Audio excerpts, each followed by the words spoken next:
وبشر الصابرين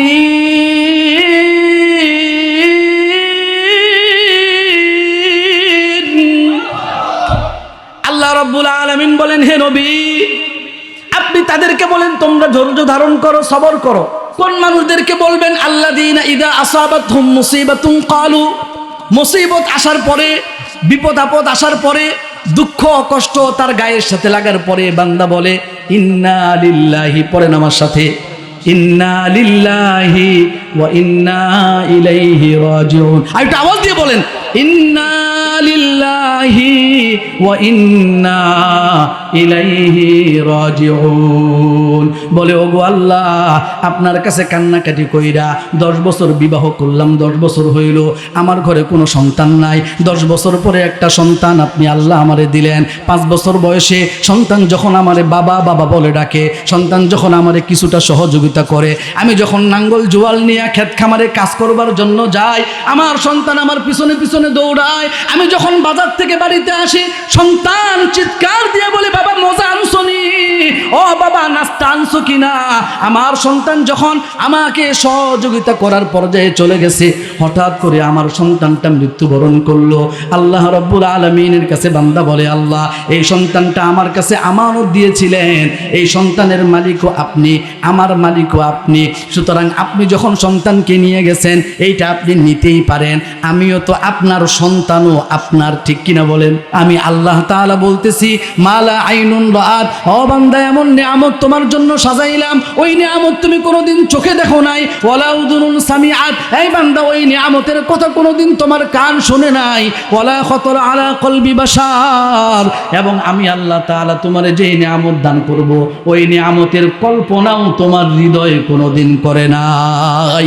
তাহলে ওই নিয়ামতের জন্য উপযুক্ত হওয়ার দরকার আছে না নাই? আল্লাহ তাআলা বলেন, ও গোলাম, আমার প্রিয় বান্দা যদি হতে চাও তাহলে পরীক্ষা দেওয়ার পর আমার কাছে আসতে হবে। মাংনা মাংনা আমার জান্নাত পাইবা না। আমার আল্লাহ বলেন, বান্দা তোমারে কেমন পরীক্ষার সম্মুখীন করব তুমি জানো? সূরাতুল বাকারার 155 নম্বর আয়াত আল্লাহ রাব্বুল আলামিন বলতেছেন, ওয়ালা নাবলুওয়ান্নাকুম বিশাইইম মিনাল খাউফ। আল্লাহ রাব্বুল আলামিন বলেন, বান্দা আমি আল্লাহ তোমারে কয়েকটা বিষয় দিয়ে পরীক্ষা করব। 1 নাম্বার পরীক্ষা হলো, বান্দা আমি আল্লাহ তাআলা তোমারে ক্ষুধায় রাখবো, ক্ষুধায় রাখবো। তোমার পাতিল ভর্তি খাবার আছে, তোমার ফ্রিজে ঠান্ডা পানি আছে, কিন্তু আমি আল্লাহ তাআলা বলবো রমজান মাসে রোজা রাখবা। তোমার পেটের মধ্যে ক্ষুধা আছে, পাতিল ভর্তি ভাত আছে, ফ্রিজের মধ্যে ঠান্ডা পানি আছে, কিন্তু না না বান্দা তুমি ফ্রিজের পানিটা পান করে তুমি তৃষ্ণা নিবারণ করতে পারবা না। আমি আল্লাহ তাআলা তোমারে ক্ষুধায় রাইখা একটু পরীক্ষা করব। আল্লাহ রাব্বুল আলামিনের দরবারে অসংখ্য অগণিত শুকর ও সুজুদ, যে মহান রব্বে কারীম আমাদেরকে মায়া করে, মোহাব্বত করে, ভালোবেসে কোরআনের এই বাগানে শরীক হওয়ার তৌফিক দান করেছেন। দিল থেকে কালিমাতুশ শুকর আদায় করি, বলি আলহামদুলিল্লাহ। আল্লাহ তাআলার দেওয়া জবান দিয়ে আল্লাহ তাআলা শুকরিয়া আদায় করলে আল্লাহ রাব্বুল আলামিন খুশি হন, ঠিক কিনা বলেন? এই জবানটা আমাদেরকে আল্লাহ রাব্বুল আলামিন দিয়েছেন। আমাদের সমাজে অনেক মানুষ আছে যাদের মুখ আছে, আমাদের মতো জিহ্বা আছে, ঠোঁট আছে, কিন্তু কথা বলতে পারে না। এমন আছে না নাই? অনেক মানুষ আছে যাদের 2টা হাত আছে, 2টা পা আছে, কিন্তু পা দিয়ে হাঁটতে পারে না, প্যারালাইজড, হাত দিয়ে ধরতে পারে না। আমরা মানুষ বড় দুর্বল, আমাদের কোনো ক্ষমতা নাই। অনেক প্রাণী আছে বিশাল বড় পাহাড়ের উপর থেকে নিচে পড়ে যায়। অনেক জঙ্গলি ছাগল আছে, গরু আছে, এগুলো পাহাড়ের উপর থেকে, গাছের উপর থেকে লাফ দেয়, হাতও ভাঙে না, পাও ভাঙে না। কিন্তু আমরা মানুষ একতলা বিল্ডিং এর উপর থেকে কোনো মতে পড়ে গেলে হাত পা কোনো একটা অঙ্গ হানি হয়। অনেক বড় দুর্বল, একবারে অ্যাটাচ বাথরুম, রুমের সাথে বাথরুম, প্যারালাইজড, হেঁটে যে বাথরুম পর্যন্ত যাবে ওই ক্ষমতা নাই। কতটা দুর্বল! আল্লাহ রাব্বুল আলামিন আমাদেরকে বড় দুর্বল করে বানিয়েছেন। আমাদেরকে একটা জীবনের লক্ষ্য আর টার্গেট দিয়েছেন যে তোমার জীবনের একটা লক্ষ্য আছে বান্দা। আমাদের সমাজে আরো অনেক রকম মানুষ বসবাস করে। আমরা এখানে যারা এসেছি আমরা সবাই মুসলিম, আমাদের সাথে সমাজে বসবাসকারী অনেক হিন্দু ভাইয়েরা আছে, আছে না নাই? অন্য ধর্মাবলম্বী আছে। একজন মুসলিমের জীবনের টার্গেট আর একজন অমুসলিমের জীবনের টার্গেট কোনোদিন এক হতে পারে? কিন্তু আপনি দেখেন, ছোট থেকে বড়, নারী থেকে পুরুষ, যুবক থেকে বৃদ্ধ, লেখাপড়া, চাকরি বাকরি, আয় ইনকাম, কোনো একটা রাজনৈতিক দলের সাথে হয়তোবা যুক্ততা, গাড়ি বাড়ি, বিবাহ শাদী, এই হচ্ছে আমাদের জীবনের টার্গেট। এই যে কথাগুলো বললাম, এগুলো আমরা মুসলমানরা যেমন নিজেদের জীবনের টার্গেট বানিয়েছি, যারা অমুসলিম, যারা হিন্দু, যারা বৌদ্ধ, যারা খ্রিস্টান, এরাও কিন্তু জীবনের টার্গেট এগুলোকেই বানাইছে। আমি আপনাদের সামনে অবাস্তব কোনো কথা বলতে চাই না, আমি বাস্তব কিছু কথা বলবো। যেহেতু আপনারা আমাকে সবাই চিনেন, আমরা একই এলাকার, এখানে মুরব্বীরা আছেন, বিশেষ করে আমাদের এটিএম সিরাজুল ইসলাম সাহেব হুজুর আছেন, আমাদের ওস্তাদজি আছেন, মুরব্বীরা আছেন। আপনাদের সামনে মূলত আমি সবক শোনাচ্ছি। আমার পূর্বে আমাদের শ্রদ্ধাভাজন, বিশেষ করে আমার শ্রদ্ধাভাজন ব্যক্তিত্ব আলহাজ মাওলানা ফজলুল করিম সাহেব হুজুর মাগরিবের পরে অনেক গুরুত্বপূর্ণ আলোচনা করেছেন। এরপরে আমার পূর্বে যিনি আলোচনা করলেন হাফেজ কারি মাওলানা ইসমাইল বিন সিরাজ সাহেব, অত্যন্ত চমৎকার সুললিত কণ্ঠে আপনাদেরকে আলোচনা শুনিয়েছেন। প্রত্যেকটা বছরেই আমাদের এলাকায় বিভিন্ন ওয়াইজিনে কেরাম, বক্তা সাহেবগণ আসেন, আমাদেরকে ওয়াজ শোনান। আমরা মাঝে মধ্যে এই নিয়ত করি যে আজকে এমন এক জায়গায় যামু, ওই হুজুরের কাছ থেকে এমন কিছু কথা শুনবো যে কথা ইতিপূর্বে আমি শুনি নাই। কই হুজুরে কি এর ওয়াজ করে, প্রত্যেক সপ্তাহে একই ওয়াজ করে, সব হুজুরা এক কথা কয়। আচ্ছা, এই ইসলামের বয়স হলো প্রায় 1500 বছর। ইসলাম ধর্মের বয়স কত বছর? 1450 বছর, মানে প্রায় 1500 বছর। তাহলে আমি আপনাদের সামনে পবিত্র কালামুল্লাহ শরীফের 2 নম্বর পারার 2 নম্বর পৃষ্ঠা সূরাতুল বাকারার 153, 54, 55, 56, 57, 58 এই কয়েকটা আয়াত তিলাওয়াত করেছি। এই আয়াতগুলো 1400 বছর ধরে এই আয়াতের তাফসির উলামায়ে কেরাম করছেন। এই আয়াতের এমন কোনো তাফসির বাকি নাই যেটা কোনো উলামায়ে কেরাম করেন নাই। তাহলে ইসলাম ধর্মের কোনো কথা নতুন না, সব কথাই পুরাতন, ঠিক কিনা বলেন? তাহলে কি যেটা করণীয় সেটা হলো যেই কথাগুলো আমরা প্রতিদিন শুনি, ওই কথাগুলো আমার জীবনের সাথে ফিট করি কিনা, এটা হলো বিষয়। হুজুর এমন কিছু আলোচনা করবেন, একবারে আটলান্টিক মহাসাগর, নবমণ্ডল, ভূমণ্ডল তছনছ করে ফেললেন, সবকিছু সবই ঠিক আছে, কিন্তু আমার জীবনের সাথে যোগসূত্র কি? এতগুলো টাকা খরচ করে আপনারা মাহফিলের প্যান্ডেল সাজালেন, আমিও দেশের টানে মায়া মোহাব্বতে মুরব্বীরা স্মরণ করছেন হিসেবে একটু দোয়া নেওয়ার জন্য সেই ঢাকা থেকে এত জার্নি করে আসলাম। আমাদের জীবনের টার্গেট যদি শুধু এটা হয় যে হুজুর সুন্দর সুন্দর কিছু ঘটনা কইব আর নিজের কানের মধ্যে একটু মজা লাগবো, আমরা রাত 12টা পর্যন্ত 1টা পর্যন্ত মাহফিল শুনলাম, একবারে নাকে তেল দিয়ে ঘুম, ফজরের নামাজের কোনো খবর নাই, তাহলে এই ওয়াজ আজকে একদিন না, সারা জীবনও যদি আমি ওয়াজ শুনি, আমার জীবনে কোনো পরিবর্তন আসবে? তাহলে আমাদেরকে প্রথমে নিয়ত করতে হবে, আজকে আমরা যে বিষয়গুলো শুনবো, যেগুলো আমল করার সেগুলো আমল করব, যেগুলো ছাড়ার সেগুলো ছাড়বো। রাজি আছি তো ইনশাআল্লাহ? সম্মানিত হাজিরিন, আমি আসার পরে অনেকের ব্যাপারে শুনলাম যে অসুস্থ। এই যে অসুস্থতা, এই যে বালা মুসিবত, এই যে পেরেশানি, আল্লাহ পাক যাদেরকে মায়া করেন, মোহাব্বত করেন, ভালোবাসেন, তাদেরকে বালা মুসিবত দান করেন। বলেন সুবহানাল্লাহ। ফুজাইল ইবনে আয়াস, বিখ্যাত তাবেঈ, উনি জন্মগ্রহণ করেছেন 107 হিজরিতে, ইন্তেকাল করেছেন 187 হিজরিতে। এই লোক 80 বছর হায়াত পেয়েছেন। তিনি বলেছেন, ইদা আহাব্বাল্লাহু আবদান আকসারা গাম্মাহু ওয়া ইদা আবগাযা আবদান আওসা আলাইহি দুনিয়াহু। যখন আল্লাহ রাব্বুল আলামিন কাউকে, কোনো বান্দাকে মায়া করেন, মোহাব্বত করেন, তখন তাকে পুরো জীবনের মধ্যে পেরেশানি, বালা মুসিবত, অসুখ বিসুখ, দুঃখ কষ্ট দিয়ে বইরা রাখেন। সুবহানাল্লাহ বলেন না? ওয়াইদা আবগাযা আবদান আওসা আলাইহি দুনিয়াহু। আর যখন কোনো বান্দাকে আল্লাহ রাব্বুল আলামিন অপছন্দ করেন, ঘৃণা করেন, তখন আল্লাহ তাআলা দুনিয়াকে তার সামনে প্রশস্ত হিসেবে পেশ করে দেন। তার সামনে দুনিয়ার সমৃদ্ধি চলে আসে, টাকা পয়সার অভাব হয় না, গাড়ি বাড়ির কোনো অভাব নাই, থাকা খাওয়ার কোনো অভাব নাই, চলাফেরার কোনো অভাব নাই। কারণ যার কাছে যত বেশি টাকা, সে তত বেশি আল্লাহর নাফরমানি করে, ঠিক কিনা বলেন? দেখি যেই লোকটার যত বেশি টাকা, ওই লোকটার বাড়িতে তত বেশি গানের আয়োজন, বলেন ঠিক কিনা? এই ভাই, আল্লাহ রাব্বুল আলামিন টাকা আমাদেরকে দান করেছেন পরীক্ষা করবার জন্য। বান্দা, যারে টাকা দিলাম তোমাকে পরীক্ষা করবার জন্য দিলাম, আর যাকে আমি দিলাম না তাকেও পরীক্ষা করবার জন্যই দিলাম না।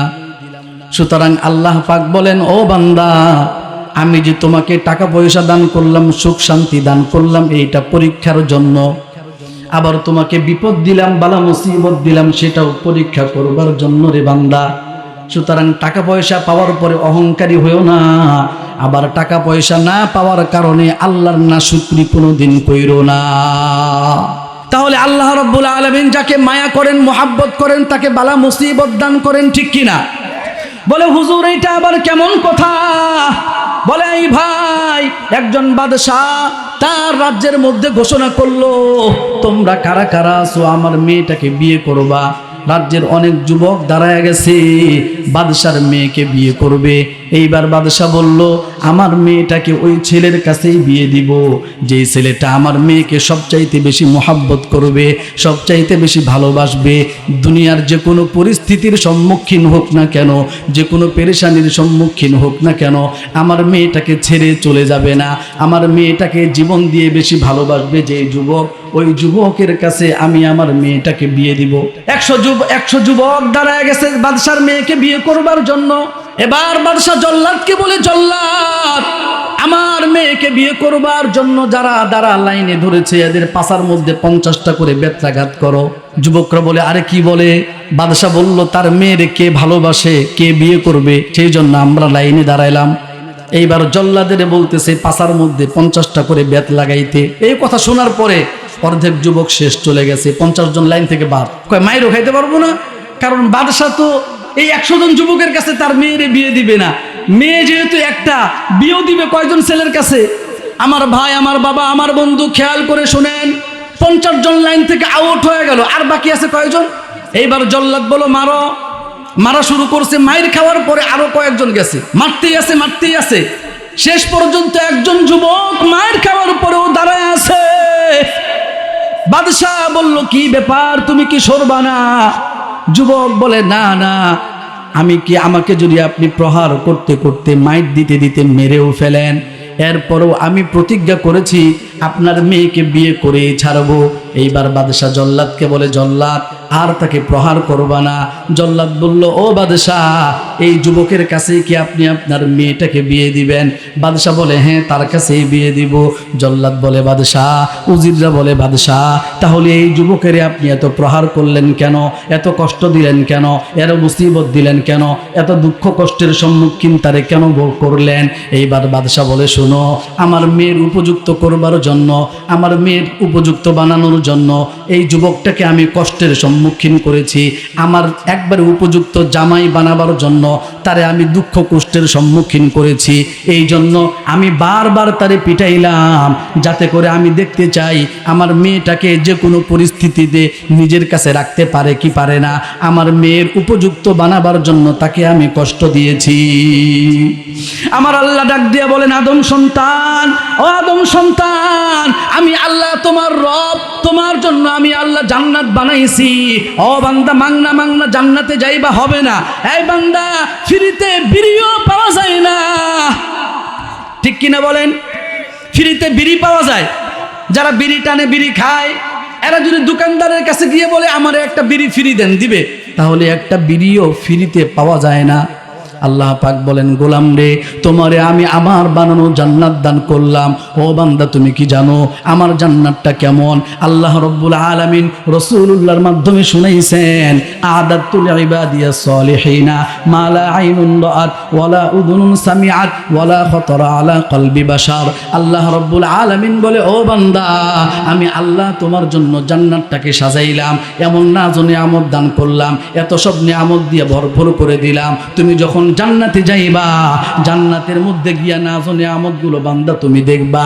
আমি আল্লাহ তাআলা বলতেছি, মালা আইনুন রাআত, ও বান্দা, এমন নিয়ামত তোমার জন্য সাজাইলাম, ওই নিয়ামত তুমি কোনোদিন চোখে দেখো নাই। ওয়ালা উযুনুন সামিআত, এই বান্দা, ওই নিয়ামতের কথা কোনোদিন তোমার কান শুনে নাই। ওয়ালা খাতারা আলা কলবি বাশার, এবং আমি আল্লাহ তাআলা তোমারে যেই নিয়ামত দান করব, ওই নিয়ামতের কল্পনাও তোমার হৃদয়ে কোনোদিন করে নাই। তাহলে ওই নিয়ামতের জন্য উপযুক্ত হওয়ার দরকার আছে না নাই?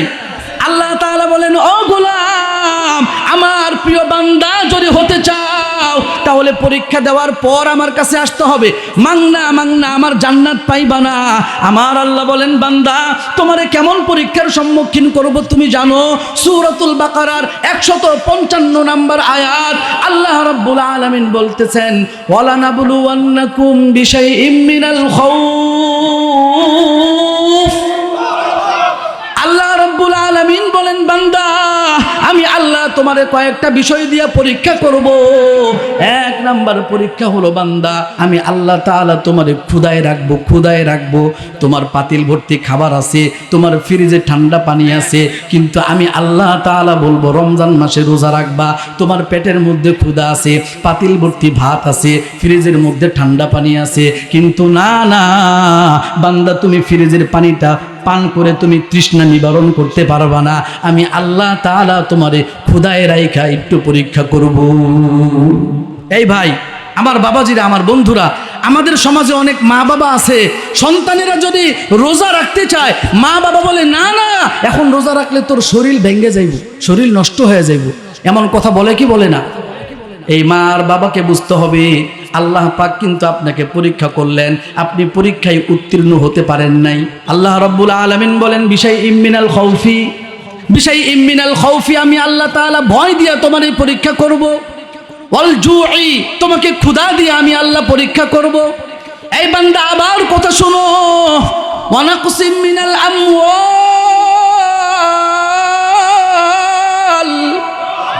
আল্লাহ তাআলা বলেন, বান্দা আমি আল্লাহ তাআলা তোমার সম্পদের ক্ষতি দিব। বিশাল বড় তোমার ব্যবসা প্রতিষ্ঠান, মুহূর্তের মধ্যেই তোমার ব্যবসা প্রতিষ্ঠানে ধস নামছে। বিশাল বড় তুমি চাকরি পাইছিলা, বিশাল বড় বেতনের, হঠাৎ করে তোমার চাকরিটা চলে গেল। এই বান্দা, ওয়ানাকুসিম মিনাল আমওয়ালি, তোমার সম্পদের ক্ষতি দিয়ে আমি আল্লাহ পরীক্ষা করব। ওয়াল আনফুসি, তোমার দেহের ক্ষতি দিয়ে আমি আল্লাহ তাআলা পরীক্ষা করব। তুমি যখন যুবক ছিলা বান্দা, তখন রাস্তা দিয়ে হাঁটলে সবাই তোমার দিকে তাকায় থাকছে, এত সুন্দর মানুষ হয়, পুরো দেখতে সুঠাম দেহের অধিকারী। আমি আল্লাহ তাআলা দুরারোগ্য দিয়ে দিলাম, মরণ ব্যাধি তোমার দেহের মধ্যে দিলাম, হঠাৎ করে তুমি অসুস্থ হয়ে গেলা। এইবার তোমার গাড়ির চামড়াগুলো ভিতরে ঢুকে গেছে, আর আগের মতো হাতের মধ্যে শক্তি নাই, পায়ের মধ্যে শক্তি নাই। আগে তুমি ফুটবল খেলতে পারতো, অনেক সবাই তোমার প্রশংসা করত, এখন আর ফুটবল খেলতে পারো না, এমন আছে না নাই? আল্লাহ পাক, আমি ওই সকল বান্দাদেরকে সান্ত্বনার জন্য বলতেছি, আপনারা যারা বিপদগ্রস্ত আছেন, বালা মুসিবতের মধ্যে আছেন, তাদেরকে সান্ত্বনা দেওয়ার জন্য আলোচনাগুলো করতেছি। আমরা যারা মুসলমান, আমাদের হারাবার কিচ্ছু নাই। এই ভাই, মুসলমানদের হারাবার কিচ্ছু নাই। আল্লাহর হাবিব সাল্লাল্লাহু আলাইহি ওয়াসাল্লাম বলেন, এই দুনিয়ার মানুষ, মা মিন মুসলিমিন ইউসিবুহু আদা শাওকাতিন ফামা ফাওকাহা ইল্লা হাত্তাল্লাহু আনহু খাতায়াহু। আল্লাহ রাব্বুল আলামিন আল্লাহর হাবিব সাল্লাল্লাহু আলাইহি ওয়াসাল্লামের মাধ্যমে জানাইছেন, ও বান্দা, তুমি হাঁটতেছো, তোমার পায়ের তলায় যদি একটা কাঁটার আঁচড় লাগে, আমি আল্লাহ তাআলা এই কাঁটার আঁচড়ের বিনিময়ে তোমার গুনাহ খাতাগুলো মাফ করে দিই। আল্লাহু আকবার। আমি একটা হুচট খাইলাম, আমার আল্লাহ আমার গুনাহগুলো মাফ করে দিলেন। আমার আল্লাহ বলে, বান্দা তবে শর্ত হলো, হুচট খাওয়ার পরে কারো কাছে অনুযোগ করতে পারবা না। এই বান্দা, তুমি ধৈর্য ধারণ করবা, কারণ হুচটটা আমি আল্লাহর পক্ষ থেকে খেয়েছো। সুতরাং যারা বিপদের মধ্যে আছেন, বালা মুসিবতের মধ্যে আছেন, আপনার চাকরি বাকরি নাই, আপনি ক্ষেতের মধ্যে ফসলি জমিনের মধ্যে ফসল লাগাইছিলেন, আপনার ভুট্টা ক্ষেতটা নষ্ট হয়ে গেছে, আলুগুলো পোকায় খেয়ে ফেললো, আপনার ধান ক্ষেতটা পানির মধ্যে তলায় গেছে, এমন আছে না নাই বলেন? আল্লাহ রাব্বুল আলামিন বলে, ও বান্দা, ওয়া নাকসিম মিনাল আমওয়ালি ওয়াল আনফুসি ওয়াস সামারাতি, তোমার ফল ফলাদি, তোমার ফসলি জমিন, এগুলোর ক্ষতি দিয়া আমি আল্লাহ তাআলা তোমারে পরীক্ষা করব। আল্লাহ তাআলার কাছে বান্দা বলে, আল্লাহ আমি তো নামাজ পড়ি, সমাজের মধ্যে অনেকে আছে, কিরে তুই না নামাজ পড়স? এই লোকটা নামাজ পড়ে 5 ওয়াক্ত, রমজান মাসে রোজা রাখে, কোরআন তিলাওয়াত করে, জিকির আজকার করে, কিন্তু তার বিপদের কোনো শেষ নাই, আছে না নাই? বলে, আল্লাহ যে লোকটা আপনার নাফরমানি করে তার কোনো বিপদ নাই, যে লোকটা গান বাজনার সাথে জড়িত, সুদ খায়, ঘুষ খায়, এই লোকটার কোনো বিপদ নাই। যেই লোক 5 ওয়াক্ত নামাজ পড়ে, মসজিদ ঝাড়ু দেয়, মসজিদের বাথরুমগুলো পরিষ্কার করে, এই লোকটা নামাজ পড়তে পড়তে কপালের মধ্যে সিজদার দাগ ফালায়া দিছে, বলে আল্লাহ একের পর এক বিপদ শুধু লেগে আছে। আমার বিবি সুস্থ হইলে আমার সন্তান অসুস্থ হয়ে যায়, সন্তান সুস্থ হইলে মা বাবা অসুস্থ হয়ে যায়, এমন আছে না নাই? আল্লাহ রাব্বুল আলামিন বলে বান্দা তোমাকে যত বিপদ দিব তুমি যদি ধৈর্য ধারণ করতে পারো, তাহলে যতই ধৈর্য ধরবা আমি আল্লাহ তাআলার কাছে তুমি ততই আপন হইবা। তাহলে আমরা আমল করতেছি, আমলের প্রতিদান কি পাওয়া যাবে না? বলে হ্যাঁ যাবে, জান্নাতে। কোথায় বলেন? এই ভাই, দুনিয়ার মধ্যে সবচাইতে শ্রেষ্ঠ যিনি, সবচাইতে সেরা যিনি, সবচাইতে আল্লাহর কাছে পছন্দনীয় সম্মানিত যিনি, ওই ব্যক্তি কে বলেন তো?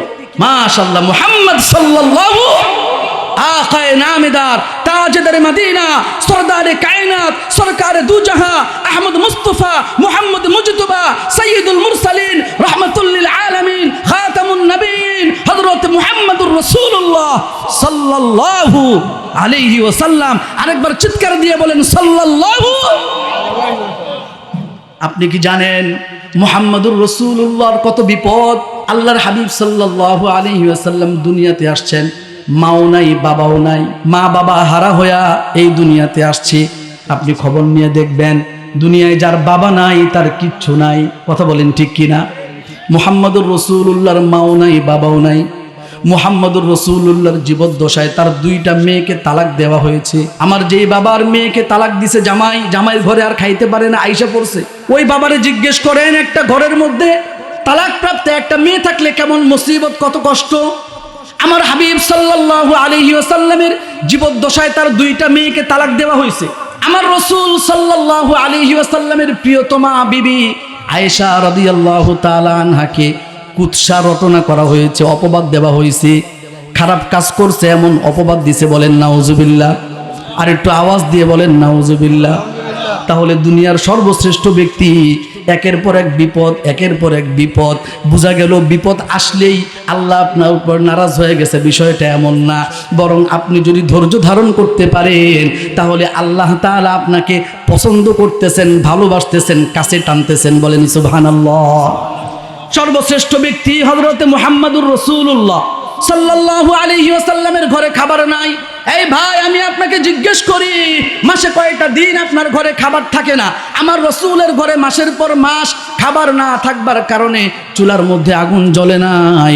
আমার রাসূল সাল্লাল্লাহু আলাইহি ওয়াসাল্লাম ইবাদত বন্দেগী করতে গেছে, মক্কার কাফেরেরা আল্লাহর হাবিব সাল্লাল্লাহু আলাইহি ওয়াসাল্লাম যখন সিজদায় গেছে, ডাস্টবিন থেকে উটের পচা ভুঁড়ি নবীজির গায়ের মধ্যে, গর্দানের উপরে, মাথার উপরে চাপায়া দিছে। আল্লাহর হাবিব সাল্লাল্লাহু আলাইহি ওয়াসাল্লামের মতো সত্তা এমন ব্যক্তি, তার পরিবার পরিজন আত্মীয় স্বজনেরা হত্যা করার জন্য ঐক্যবদ্ধ হয়েছে। নিজের এলাকা থেকে তাড়ায়া দিছে, যাও যাও, এই মক্কায় তুমি থাকবার উপযুক্ত নয়, তোমাকে আমরা মদিনার দিকে ফিরাইয়া দিলাম। আল্লাহর হাবিব সাল্লাল্লাহু আলাইহি ওয়াসাল্লামের মতো আল্লাহ তাআলার কাছে সম্মানিত ব্যক্তি নিজের বাড়িতে থাকতে পারেন নাই, এলাকার মানুষেরা সব তাড়ায়া দিছে, মদিনার দিকে তাড়ায়া দিছে। আল্লাহর রাসূলের মতো ব্যক্তি আল্লাহর হাবিব সাল্লাল্লাহু আলাইহি ওয়াসাল্লাম তিনটা বছর শিয়াবে আবি তালেবের মধ্যে অবরোধ করে রাখছে, বাহির থেকে কোনো মানুষ খাবার দিতে পারে না। আমার হাবিব সাল্লাল্লাহু আলাইহি ওয়াসাল্লাম, আল্লাহর হাবিব সাল্লাল্লাহু আলাইহি ওয়াসাল্লাম আল্লাহ তাআলার কাছে এতটা পছন্দনীয়, আল্লাহ তাআলার কাছে এতটা কাছের। আল্লাহর হাবিব সাল্লাল্লাহু আলাইহি ওয়াসাল্লাম রাতের বেলা যখন নামাজ পড়ে পা মোবারক একবারে ফুলে যায়। হযরত আয়েশা বলেন, ইয়া রাসূলুল্লাহ, আল্লাহ তাআলা কি আপনার আগের গুনাহ পরের গুনাহ মাফ করে দেয় নাই? আল্লাহর রাসূল বলেন, আয়েশা, আল্লাহ রাব্বুল আলামিন আমার আগের গুনাহ পরের গুনাহ মাফ করছেন, সামনের গুনাহ পিছনের গুনাহ মাফ করছেন। আমি আল্লাহ তাআলার কাছে কোনোদিন বলি নাই আল্লাহ আমার আগের গুনাহ পরের গুনাহ মাফ করেন, সামনের গুনাহ পিছনের গুনাহ মাফ করেন। আল্লাহ রাব্বুল আলামিন আমাকে মাফ করেছেন। এই যে আল্লাহ পাক সামনের গুনাহ পিছনের গুনাহ মাফ করে দিলেন, আগের গুনাহ পিছনের গুনাহ মাফ করে দিলেন, এইটা তো অনেক বড় নিয়ামত। ও আয়েশা, এত বড় নিয়ামত পাবার পরেও আমি কি আল্লাহ তাআলার কাছে একজন শুকরগুজার বান্দা হতে চাই না? তাহলে নবীজির বিপদের শেষ আছে বলেন? এই ভাই, একের পর এক বিপদ আপনার উপরে আসতেছে। আল্লাহ রাব্বুল আলামিন বলে, বান্দা আমি আল্লাহ তাআলা তোমাকে বললাম, আমার নবীর মাধ্যমে তোমারে ঘোষণা দিলাম। আল্লাহ তাআলা বলতেছেন, হে নবী, বিপদ পাওয়ার পরেও যে লোকটা পরীক্ষা মনে করে সবর করলো, ধৈর্য ধরলো, আল্লাহ তাআলার কাছে রাসূলুল্লাহ সাল্লাল্লাহু আলাইহি ওয়াসাল্লাম আল্লাহ তাআলা রাসূলুল্লাহকে ঘোষণা করতে বললেন, ওয়াবাশশিরিস সাবিরিন।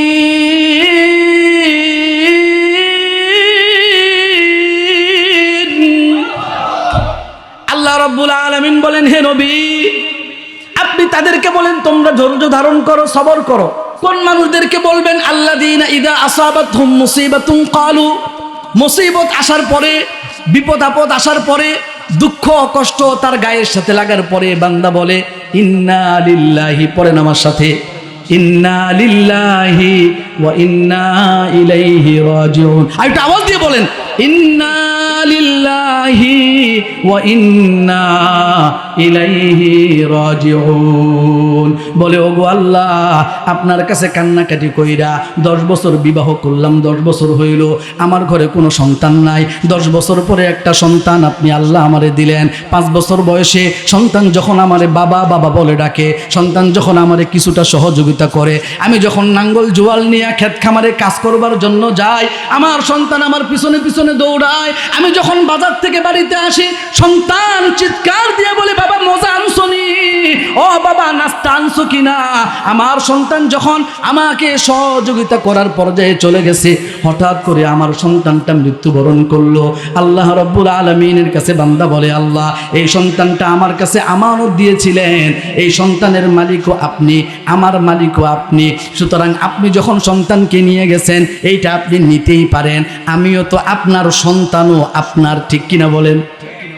এই কথা যেই ব্যক্তি বলতে পারবে, আল্লাহ পাক বলতেছেন এই ব্যক্তি আল্লাহ পাকের রহমত পাইছে। সুবহানাল্লাহ। আমাদের মা বোনেরা খেয়াল করে শুনেন, সন্তান অসুস্থ হয়ে গেলে বলে, আল্লাহ আর কাউরে দেখেন নাই?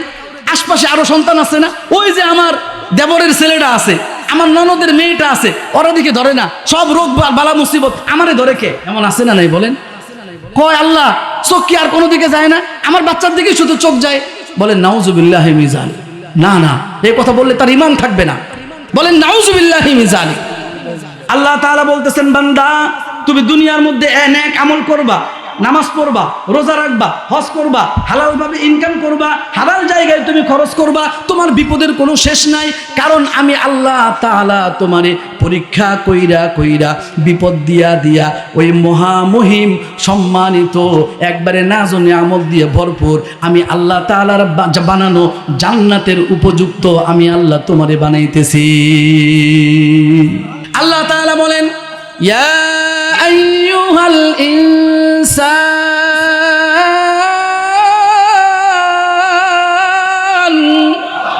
আরেকটু আওয়াজ দিয়ে বলেন আল্লাহু আকবার। খেয়াল করে শুনেন, আল্লাহ রাব্বুল আলামিন বলেন, ইয়া আইয়ুহাল ইনসান, এই মানুষের, এই আদম সন্তান, এই দুনিয়ার মানুষ, ইন্নাকা কাদিহুন ইলা রাব্বিকা কাদহান ফামুলাকি, তুমি তোমার রবের কাছে যাইবা, কষ্ট কইরা কইরা যাইতে হবে, সাধনা করে করে তোমাকে যাইতে হবে, পরিশ্রম করে করে তোমাকে যাইতে হবে। বলে দুনিয়ার মধ্যে তুমি নেক আমল করবা, দুনিয়ার মধ্যে রোজা রাখবা, দুনিয়ার মধ্যে দান খয়রাত করবা, দুনিয়ার মধ্যে তুমি হজ করবা, যাকাত দিবা, এই সব কিছুর প্রতিদান আমি আল্লাহ তাআলা তোমার জন্য জান্নাতে রাখছি।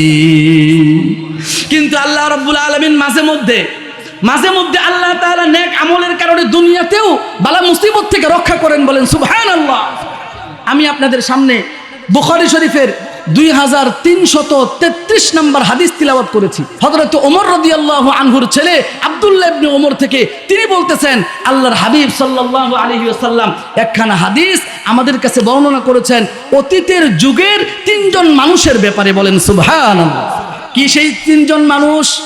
বাইনামা সালাসাতু নাফারিন ইয়ামশুনা আখাদাহুমুল মাতার, আমার মতো আপনার মতো 3 জন মানুষ রাস্তা দিয়ে হেঁটে যায়, বর্ষাকাল, হঠাৎ করে বৃষ্টি নেমে পড়লো, আখাদাহুমুল মাতার, তাদের গায়ের মধ্যে বৃষ্টি পড়া শুরু হয়েছে।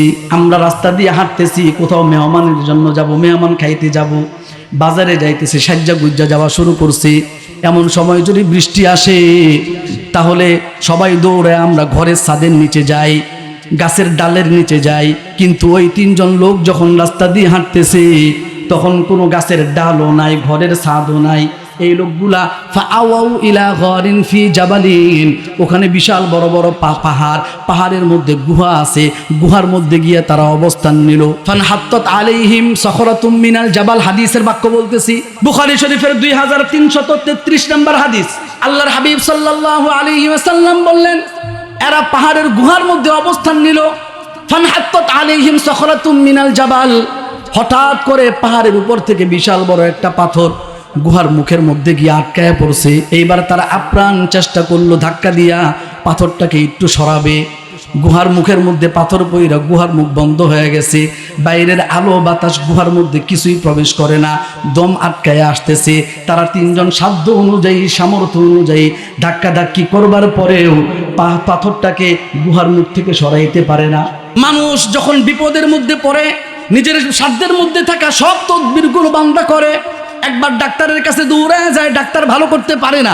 আরেকবার তদবির নিয়ে যায় খনারের কাছে, কবিরাজের কাছে যায়, কবিরাজ ভালো করতে পারে না। এরপরে বান্দা মসজিদের কোনার মধ্যে এসে আল্লাহর দরবারে চোখের পানি ফালায়। কথা বলেন ঠিক কি না? মানুষ বিপদে পড়লে, বালা মুসিবতে পড়লে আগে নিজের সাধ্য অনুযায়ী সব কিছু করে, যখন কিছু না পারে, উন্নতি না হয়, তখন বান্দা আল্লাহর দিকে রুজু হয়। আল্লাহ পাক বলেন, ও বান্দা, তুমি তো আমারে স্মরণই করো না, তুমি তো আমারে ভুলে গেছো, তুমি সুন্দরভাবে জীবন যাপন করতে পারতেছো, তোমার যখন খাবারের অভাব হয় না তখন তুমি আমি আল্লাহরে ডাকো না, আমি আল্লাহরে ভুলে যাও। এই জন্য আমি আল্লাহ মাঝে মধ্যে বালা মুসিবত দেই যাতে করে তুমি আমার দিকে রুজু হও। সুবহানাল্লাহ। এই তিনজন যুবক পাহাড়ের গুহার মধ্যে অবস্থান নিল। বিশাল বড় পাহাড়, বিশাল বড় পাহাড়ের গুহার মধ্যে তারা অবস্থান নেয়। গুহার মুখ বন্ধ করে দিল বিশাল বড় পাথর।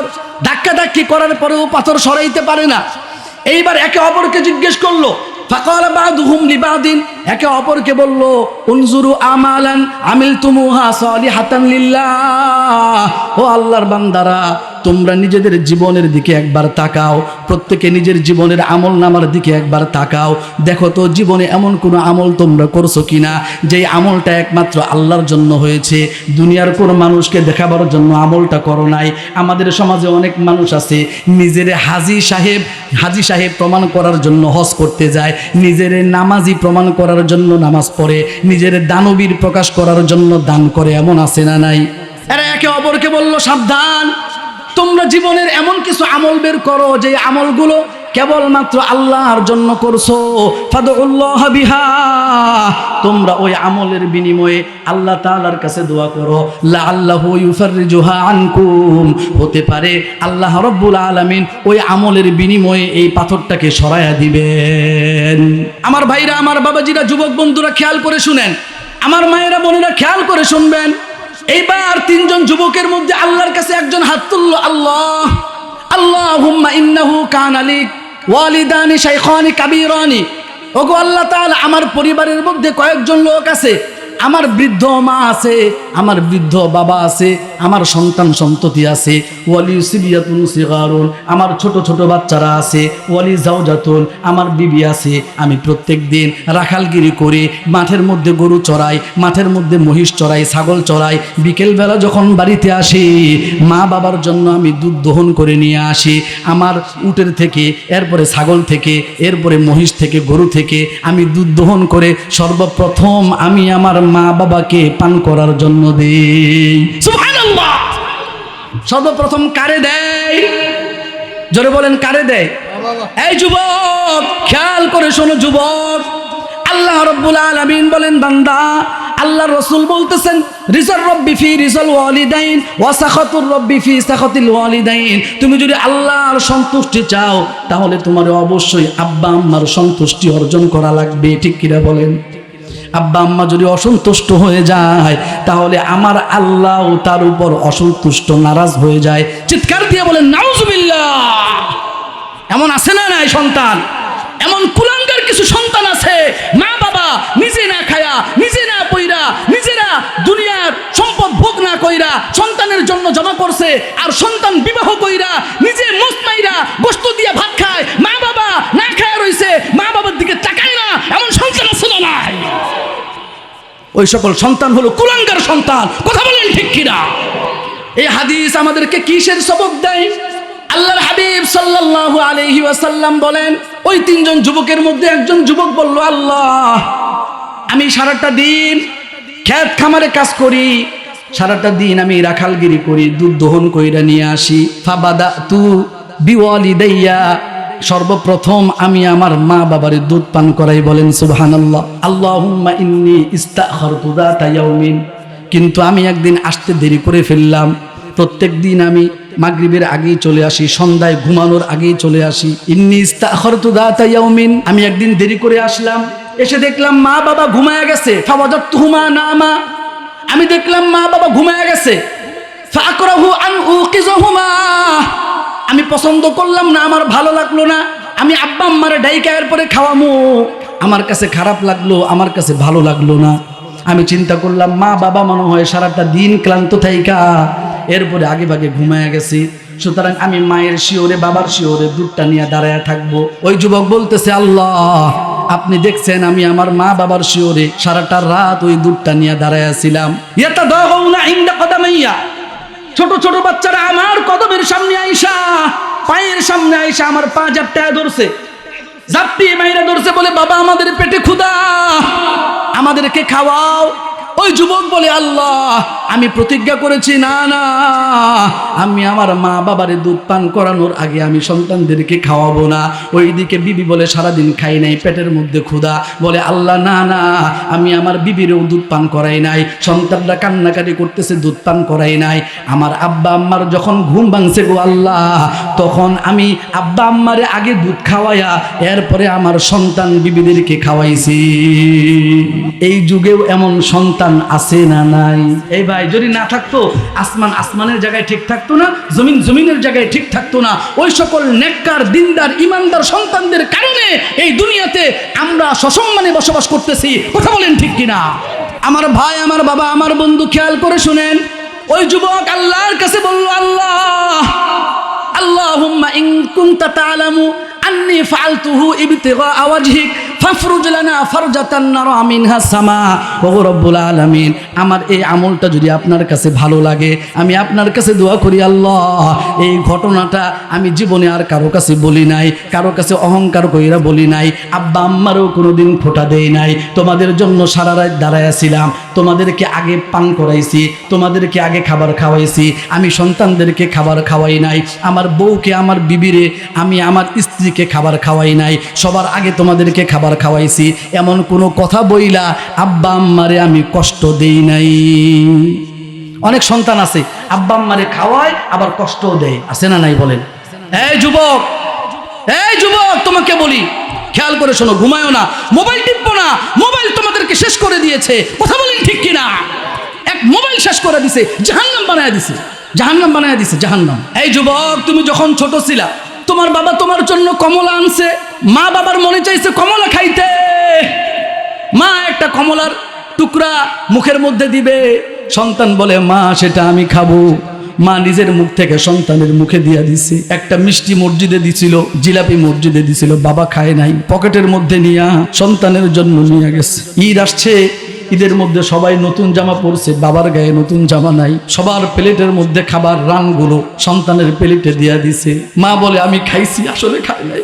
এই যুবক, মা নিজে না খায়া থাকছে, তোমারে খাওয়ায় শান্তি পাইছে। মা তোমারে কোনোদিন খোটা দেয় নাই, তোমারে কোনোদিন কষ্ট দেয় নাই। একবারে কনকনে শীতের রাতে, পৌষ মাসে কনকনে শীতের রাতে তুমি ঘুমাইছিলা, তুমি পেশাব কইরা দিছো, মা তোমার ওই কাঁথাটা পাল্টাইয়া দিছে, আবার তুমি পেশাব কইরা দিছো, আবার তুমি, তোমার মা এই কাঁথা পাল্টাইছে। এইভাবে কাঁথা শেষ হয়ে গেছে, নিজের আঁচলের মধ্যে সুন্দর করে মোড়ায়া সারা রাত ভিজা কাঁথার মধ্যে শুয়া আমার মা জননী আমারে বুকের মধ্যে নিয়ে ঘুম পাড়াইছে। এই মা তো আমারে কোনোদিন খোটা দেয় নাই। তাহলে আজকে আমি আমার মার একটু এক টুকরা গোশত দিতে পারছি, আমার মার একটু সহযোগিতা করতে পারছি, বাবারে একটা লুঙ্গি কিনা দিতে পারছি। আমি যদি খোটা দেই তাহলে আমি হলাম না শুকরি বান্দা। ঠিক কিনা বলেন? খোটা দেওয়া যাবে? এই সন্তান আল্লাহর কাছে দোয়া করলো, আল্লাহ ইন কুনতা তা'লাম আন্নাহু আন্নী ফাআলতুহু ইবতিগা ওয়াজহিক ওগো আল্লাহ, আপনি জানেন এই ঘটনা দুনিয়ার কাউরে বলি নাই। আমি আমার মা বাবারে আগে পান করাইছি, মা বাবার আগে সন্তানরে খাওয়াই নাই, মা বাবার আগে বিবিরে খাওয়াই নাই। ওগো আল্লাহ, এই আমলটা যদি আপনার কাছে পছন্দ হয়, এই আমলের উসিলায় আমাদের পাহাড়ের যে গুহার মধ্যে বিশাল বড় পাথর পড়ে গুহার মুখটা বন্ধ হয়ে গেছে, মেহেরবান মাওলা গো, মেহেরবানি করে ওই পাথরটাকে আপনি একটু সরাইয়া দেন। যুবক যেই মাত্র দোয়া করছে, আল্লাহ রাব্বুল আলামিন পাথরটাকে সরাইয়া দিয়েছেন। আর একটু আওয়াজ দিয়ে বলেন, পাথরটাকে সরাইয়া দিছে। কিন্তু এই পরিমাণ সরছে, এরা বের হইতে পারে না, অল্প একটু সরছে। একজন দোয়া করলো, কয়জন দোয়া করছে? ঢুকছিল কয়জন? 3 জন ঢুকছে, একজন দোয়া করছে। আরেকজন বলল আল্লাহ। এই যুবক, তোমরা খেয়াল করে শোনো, যুবকদের জন্য বলতেছি, যুবকদের যৌবনের বড় দাম। আরশে আজিমের নিচে আল্লাহ তাআলা 7 প্রকারের মানুষকে আশ্রয় দিবেন। কয় প্রকারের? ওয়াশাবুন নাশাআ ফি ইবাদাতিল্লাহি তাআলা। ওই যুবক যে তার যৌবন কালটা আল্লাহর ইবাদতের মধ্যে কাটাইছে। কারণ যুবক থাকাকালীন সময়ে ইবাদত বন্দেগী করা যায় না, মেয়ে লোকের প্রতি আকর্ষণ তৈরি হয়, প্রেম প্রীতির দিকে জীবন ধাবিত হয়ে যায়, খেলাধুলা ছাড়া কিচ্ছু বুঝে না, মদ গাঞ্জা ছাড়া কিচ্ছু বুঝে না। কথা বলেন ঠিক কিনা? এই যুবকটা যখন যৌবনকালে আল্লাহর ইবাদতের মধ্যে কাটায়, আমার আল্লাহ বলে বান্দা, আরশে আজিমের নিচে যখন কোনো ছায়া থাকবে না, মাথার আধা হাত উপরে যখন সূর্যটা চলে আসবে, আমি আল্লাহ তাআলা আরশে আজিমের নিচে তোমাকে আশ্রয় দান করব। সুবহানাল্লাহ। যুবক আল্লাহর কাছে হাত পাতলো, আল্লাহ ইন্নালি বিনতু আম্মিন আহবাবতুহা কাআশাদ্দি মা ইউহিব্বুর রিজালুন নিসা। আমার একজন চাচতো বোন আছে, অনেক সুন্দরী। আহবাবতুহা, আমি তাকে অনেক মহব্বত করি। সুন্দরী মেয়েদেরকে দেখলে সবাই প্রেমে পড়ে যায়। কথা বলেন ঠিক কিনা? ওই যুবক বলে আল্লাহ, আমি আমার চাচাতো বোনকে মহব্বত করি, ভালোবাসি, আমার খুব ভালো লাগলো। এর মধ্যে আমার চাচা ইন্তেকাল করেছে। আমি আমার বোনকে বললাম, কুপ্রস্তাব দিছি, সে প্রত্যাখ্যান করেছে, না না, আমি তোমার কুপ্রস্তাবে রাজি হইতে পারি না। কারণ আমি কারে ভয় করি? জোরে বলেন, আর একটু আওয়াজ দিয়ে বলেন, কারে ভয় করি? দুনিয়ার মধ্যে আমি যখন ঘরের মধ্যে ঢুকি, আমার মাও দেখে না, বাবাও দেখে না, দুনিয়ার কেউ দেখে না, একজন দেখেন, তিনি কে? আল্লাহ তাআলা বলতেছেন, কি বলতেছেন? লা তুদরিকুহুল আবসার ওয়া হুয়া ইউদরিকুল আবসার।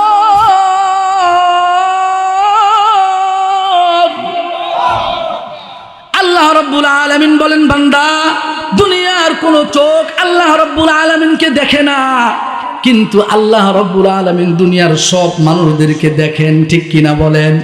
ওই যুবক আল্লাহ তাআলার কাছে বলতেছে, আল্লাহ, আমার একটা চাচাতো বোন আছে, এই বোনটা অনেক সুন্দরী, আমি তারে কুপ্রস্তাব দিয়েছিলাম, কিন্তু সে প্রস্তাব গ্রহণ করে নাই। সে বলছে আমি আল্লাহরে ভয় করি। এর মধ্যে আমার চাচা মারা গেল, দুর্ভিক্ষ দেখা দিল, ঘরের মধ্যে খাবার দাবার নাই। ওই বোনটা আমার কাছে দৌড়ে আসছে, ও আমার চাচাতো ভাই, আমার পেটের মধ্যে ক্ষুধা, আমার বাবা নাই, এই দুনিয়ার মধ্যে আমার মাহারাম বলতে কেউ নাই, তুমি মেহেরবানি কইরা আমার কিছু টাকা পয়সা দাও। এইবার যুবক বললে, তোমার কি পরিমাণ টাকা দরকার? বলে, আমার 100 দিনার দরকার। ওই যুবক বলল, বোন আমার, আমি তো তোমার আগে একটা প্রস্তাব দিছিলাম, যদি আমার প্রস্তাব গ্রহণ করো তাহলে তোমাকে 100 দিনার না, বরং আরো 20টা বাড়ায়া 120টা দিনার তোমাকে আমি দিব, তবে শর্ত হলো আমার কুপ্রস্তাবে তুমি রাজি হইবা। এই যুবক অনেক কষ্ট করে 120 দিনার জমা করছে। 120 দিনার নিয়ে মেয়ের কাছে গেছে। মেয়েটা জানালা দরজা বন্ধ করে দিল। এই যুবক বলতেছে, আল্লাহ, এই ঘটনা জীবনের আর কেউ জানে না, আমি জানালাগুলো বন্ধ করে দিলাম, দরজাগুলো বন্ধ করে দিলাম। আমার বোনটা বিশ্ব সুন্দরী, যে দেখবে সেই পাগল হয়ে যাবে। এখন সে বিপদে পইরা আমার কাছে আসছে, আমার কাছে 100 দিনার চাইছিল, আমি তারে 120 দিনার দিব।